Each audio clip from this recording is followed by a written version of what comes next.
Jeffrey Sachs is a world-renowned economist and a professor at Columbia University. He has been crucial in shaping the Sustainable Development Goals, the Millennium Development Goals, and has been an advisor to UN Secretaries General and heads of state around the world. If you checked social media recently, you'd see he has been quite passionate, maybe a little angry at the West, particularly the United States, so he says, edging us closer to nuclear catastrophe. But does that mean he's also become an apologist for autocrats and dictators? Up next on the interview, I'll ask Jeffrey Sachs all of that and more.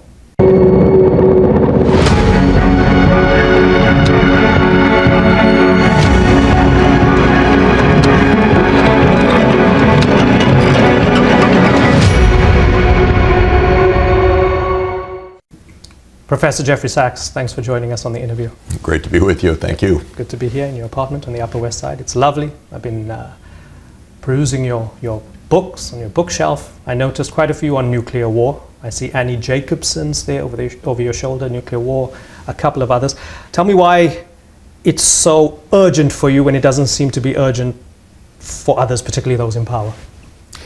Let me start with something called the Doomsday Clock. The Doomsday Clock is what the Bulletin of Atomic Scientists started putting out in 1947 at the start of the atomic age. Now, of course, we're in the thermonuclear era, but they said we're close to disaster. We could destroy all of humanity. We could blow up the world. And they put forward a clock as a graphic. How close or how far are we from nuclear disaster? When the Doomsday Clock was first unveiled in 1947, the Bulletin of Atomic Scientists, these experts in the atomic age, put the minute hand at 7 minutes away from midnight. Oh my God, midnight being nuclear Armageddon. 7 minutes. They were telling us a message that we're in the Cold War. We have the beginnings of a nuclear arms race because Russia was about to get the bomb too, and then there was going to be a huge arms race, and then came the H-bomb, so-called, and so forth. Now, what has happened in the last 30 years, basically, we went farther away during periods of détente. We went closer during periods of crisis. But since 1992, every U.S. president, in my view, and according to the clock, has been in an administration where by the end of the term, the minute hand or the second hand is closer to nuclear Armageddon than it was when the president came into office. Where are we today, according to the Doomsday Clock? 90 seconds from midnight. This means, according to this expert view, with which I concur, we are closer to nuclear war than we have ever been in human history. You mentioned Annie Jacobsen's book, Nuclear War, a Scenario. This is a short book about a short war. It takes about 2 hours for the world to end in this technical scenario that this superb reporter lays out meticulously, second by second. She interviewed all the atomic scientists that would talk on the record. She interviewed former Pentagon officials, former CIA officials, and so forth. What are the plans? What are the plans for fighting a nuclear war? What is known? What could happen? And in her terrifying book, and by the way, I listened to it as an audiobook with her narrating it in this meticulous clip language. The world comes to an end in 2 hours. And this is the realistic scenario as understood by U.S. leaders. Now, I've been around for some decades. I've advised dozens and dozens of heads of state and secretaries general of the UN, and I know a lot of these people. Some have been my students. I'm not overwhelmed at their intelligence, at their prudence, at their ability to keep us away from disaster. In fact, to a significant extent, I am not only underwhelmed, I watch U.S. foreign policy very close up. I watch it not only from the perspective of an expert in the United States, but from my peregrinations around the world, which are nonstop because my job is around the world. And I don't trust the United States at all. I don't trust the judgment. I don't trust how they act. I don't trust U.S. policies. And I think they are bringing us more and more to disaster. Why? Why? Because there's a certain arrogance. And I learned about this as a kid when J. William Fulbright, who was a great senator of the United States and chairman of the Senate Foreign Relations Committee in the 1960s, during the Vietnam War stupidity and debacle of the United States, wrote a book called The Arrogance of Power. And I remember holding it to this moment as a kid. And he said, our government, the U.S., he was the chair of the Senate Foreign Relations Committee, are so arrogant that they're creating wars and that they're creating bigger and bigger risks. Well, I guess I absorbed that message. That was more than 50 years ago, by the way, basically 60 years ago just now. And I've watched closely, and I have studied these issues, I'd say, pretty meticulously. I've read and spoken and discussed with people, with heads of state. I don't trust the United States. That's the basic point. But if we say that the United States, if we go with, say, a gangster analogy, as the superpower with all this imperial hubris, yes, they are responsible for a lot of crimes, a lot of downstream effects. They have been for decades. I hope they don't revoke my visa when I'm saying. I don't know about your visa. What about me? But what about the other gangsters? Because they are other gangsters. They might be smaller gangsters. Maybe they have fewer crimes because of lack of opportunity rather than because of a greater morality than the United States, perhaps. When you focus on the crimes of the superpower, and you've been accused of this, does it make you an apologist for the Chinese, an apologist for the Russians? Tell me why we shouldn't also focus on their very well documented crimes and the effects of those as well. First, if we look at things quantitatively, the biggest gangster of the 19th century was Britain, by far. And they just loved their empire, and they commanded around 25% of the world's territory at the height of the British Empire. And there is a well-known, semi-humorous but quite serious book documenting the 23 countries that Britain never invaded, meaning that Britain invaded the whole world. Britain made provocations. Britain made wars everywhere. I feel the United States learned, sitting on Britain's knee, everything we know about empire we learned from Britain. And there was almost a handover of the baton from Britain to the United States, from Churchill, basically to Truman, I would say, at the end of World War II. And the megalomania took a big jump in the United States. Dean Acheson, one of our top diplomats, wrote his memoirs called Present at the Creation. Okay, well, it's a little bit of the mindset, the creation. This was, of course, what it meant was the beginning of the American-led world. Quantitatively, the U.S. absolutely is different and absolutely has a foreign policy that is different from all other countries. What other country has 750 overseas military bases? Well, why did they put their countries next to the U.S. bases? That's exactly right. You know, you look at that map of China surrounded by the U.S. military bases with that question coming out of the map. The military bases are everywhere. That's distinctive. The country number 2, by the way, of most military bases to this day, it's not China or Russia, these big populous countries. It's Britain because it's the legacy. Britain still still runs all these islands where they have naval bases and so forth, the listening systems and so forth around the world. Of course, it's not a great power anymore, but it still has more than 100 overseas military bases. How many overseas military bases does China have? It's debated. There's one for sure in Djibouti, kind of a naval repair base.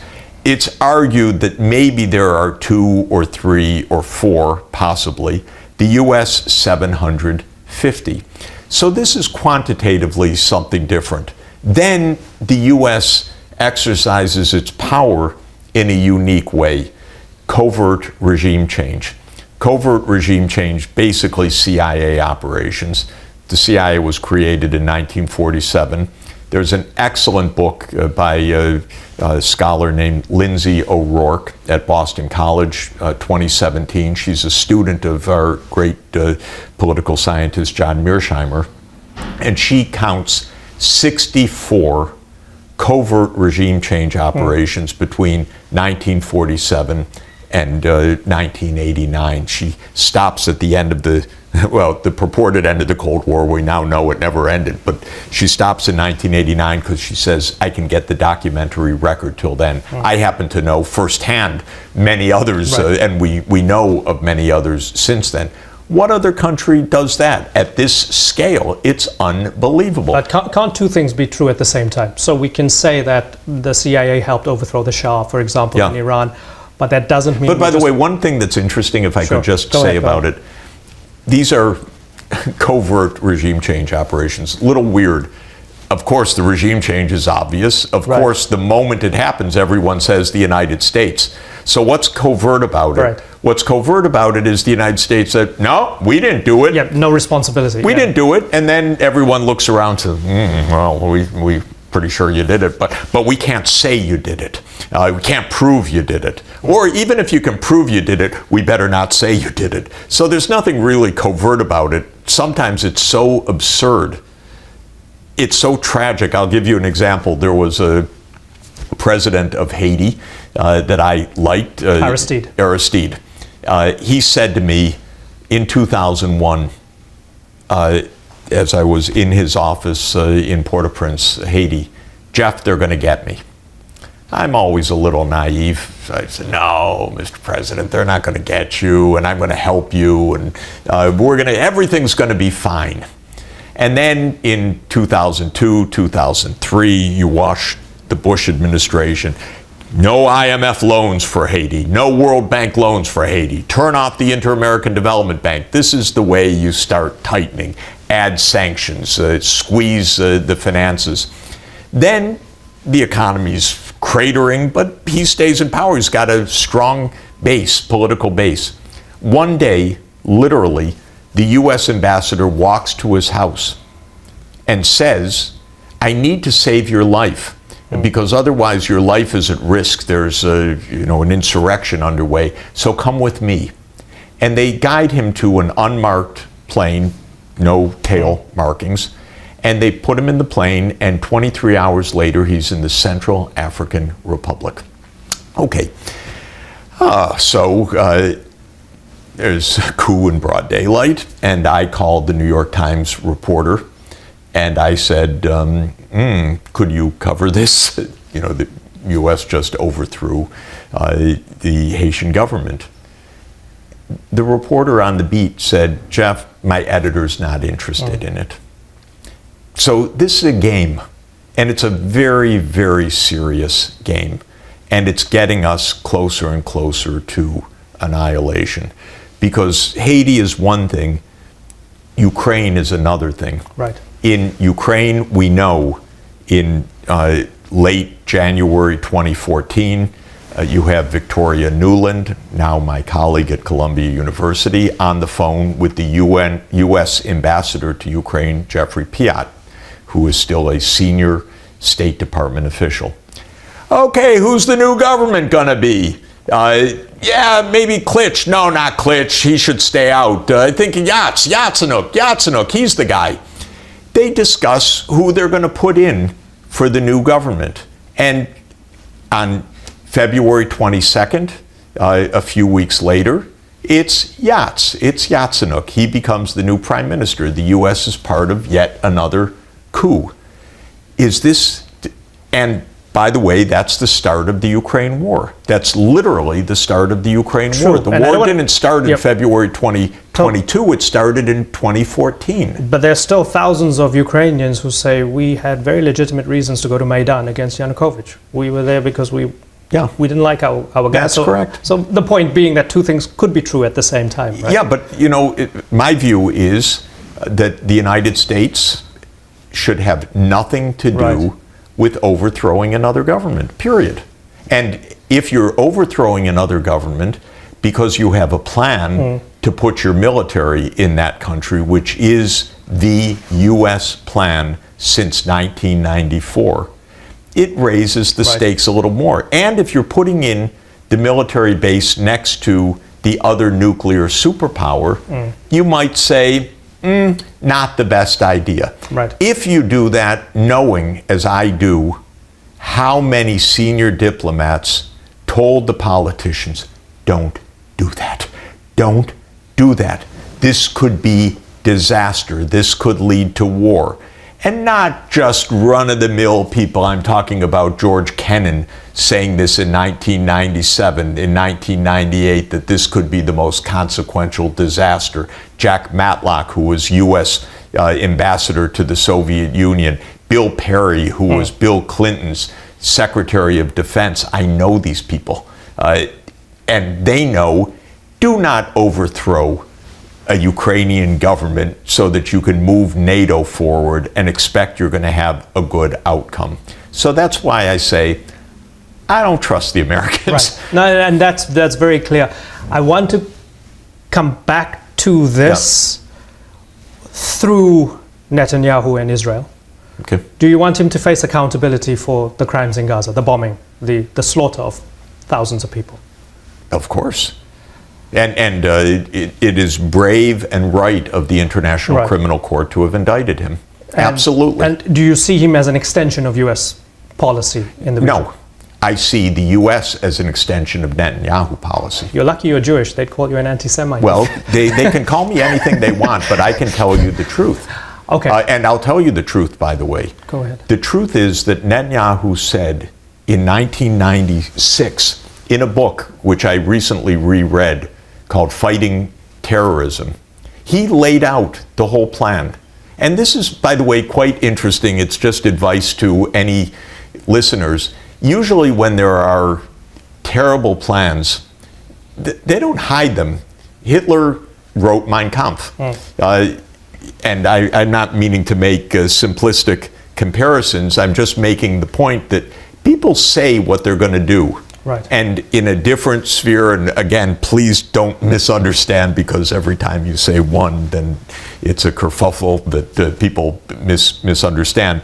But Netanyahu wrote in 1996 his plan for how he was going to make Israel safe. Brzezinski wrote in 1997 a different book called The Grand Chessboard of how he was going to make the United States the world's unipolar power. So they write the story, and you can go back and evaluate. Did they know what they're talking about? Are they full of BS? Did they cause a lot of trouble? So just on 2 points, Brzezinski in 1997 says the U.S. can expand NATO. Russia will have no choice but to accede. What's Russia going to do? Is it going to become an ally of China? No way, says Brzezinski. Okay, interesting. Didn't quite get that one right, Zbig. So that's one idea. Right.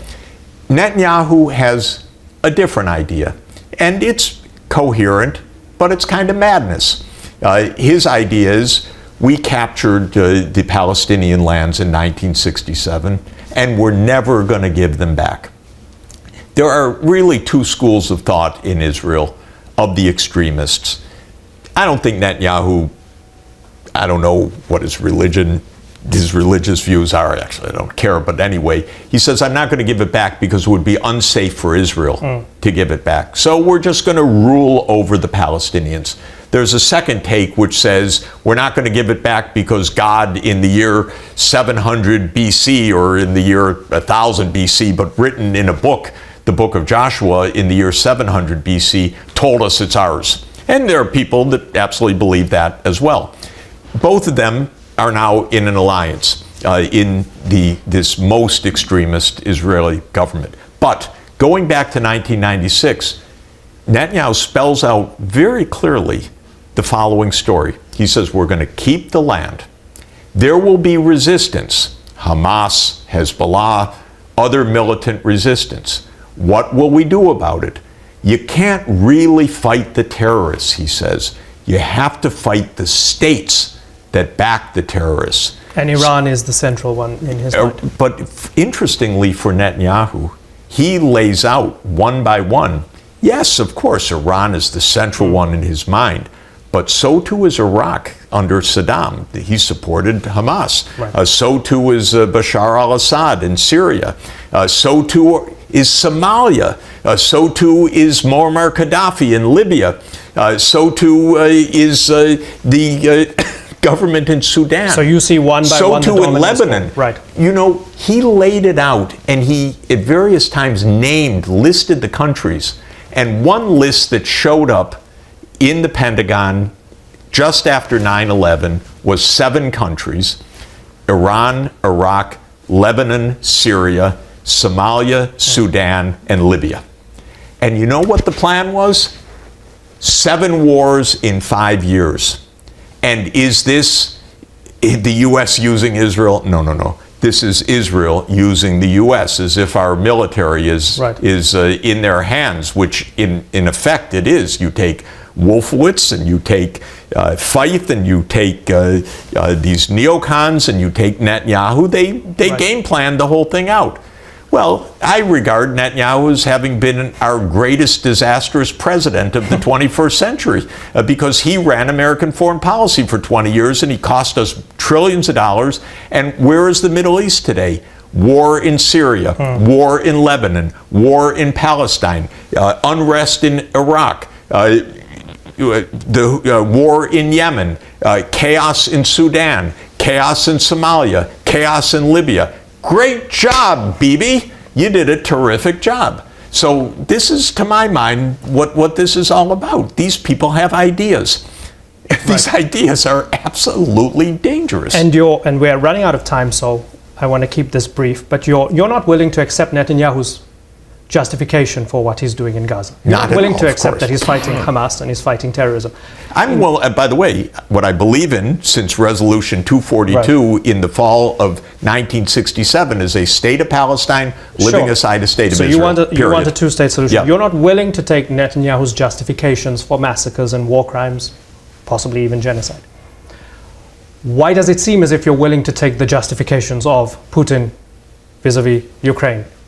Because China, I know what China and Xinjiang and the Uyghurs, of Bashar al-Assad saying he's fighting terrorism while he's barrel bombing Syrian people. Why are you so partial to their justification but not Netanyahu's? First of all, because I know that most of these things, like Xinjiang, is Western blah blah blah blah blah narrative. But what do you mean by that? What I mean by that is that there are tens of thousands of people being slaughtered in Gaza, and there is not even one story about murders in Xinjiang. But you'd accept some bad things are happening. It could be bad things, but to call that a genocide and to be making an actual genocide in Gaza is a game of Western narratives. You take our current story in the United States of China, the war like China. How many wars has China been in the last 40 years? Let me count them. That would be 0. Not one war in 40 years. When was the most recent war that China was in? January 16 to February 16, 1979. 1 month in a conflict with Vietnam, which had to do actually with Vietnam having overthrown a government in Cambodia. Okay, 1 month. We are not at dire risk from China. China is not mass murdering its population, but we are gearing up in the United States for war with China. Why? Well, once again, people actually wrote why. You have to know where to look, but if you look at the Council on Foreign Relations, an article by a former colleague of mine, Robert Blackwell and Ashley Tellis, in 2015, they say that China has become so powerful that it threatens American primacy. And China's rise is no longer in America's interest.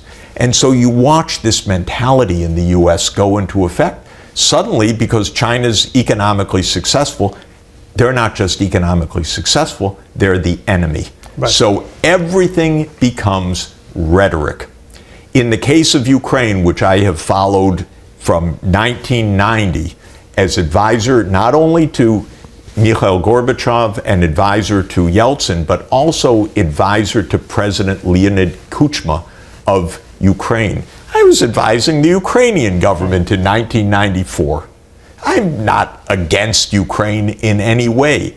I'm against using Ukraine and Ukrainians being slaughtered by the hundreds of thousands because the United States wants to move another piece on the board to have its military bases on the border of Russia.